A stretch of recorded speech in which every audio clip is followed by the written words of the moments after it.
Today we're going to take a look at Hans Mattson. Hans Mattson plays an important role in this chapter. He is born in Sweden and he's going to immigrate to the United States, and he is going to help found the settlement of Vasa, and he's going to do great things in Minnesota history.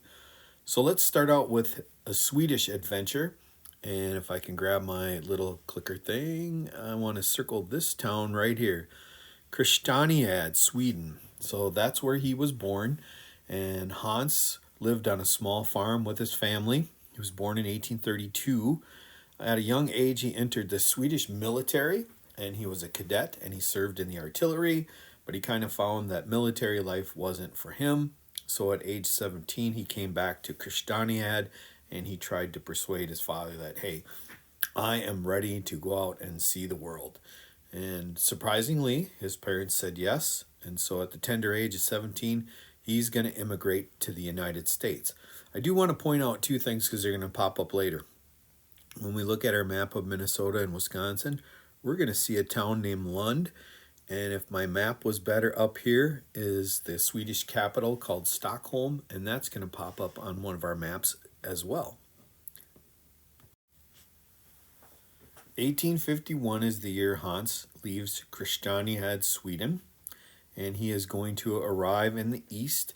It's not on my map, but here is where he arrives, and this is the city of Boston. That's right there. He's going to bounce back and forth between Boston and New York City. He's going to spend a little time there. He's going to be in Albany, and then way out west here in Buffalo. Life in the East is going to be very tough for Hans. He was poor, so he had very little money. He couldn't speak much English. He struggled. He struggled to find jobs. And then think about this. He grew up in Sweden, and he grew up on a farm, and he was probably used to being outside. Now we're crammed into these big cities, Boston and New York especially, and he found himself sick a lot. The illness that he came down with often had chills and shakes, and back in that day they called it the ague, A-G-U-E. So he's a sickly guy, having trouble finding jobs. Sometimes he has a job, sometimes he gets fired because he's sick, sometimes he gets fired because he can't speak English very well and he messes up on the jobs. So life in the East was tough.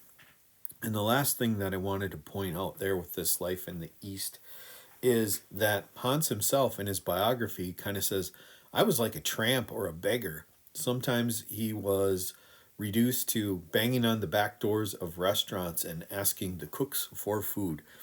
Things start to look for him up for Hans in 1852 because that's when his father and younger brother decide to join him in the East, and then they are going to venture to a Swedish colony in Illinois.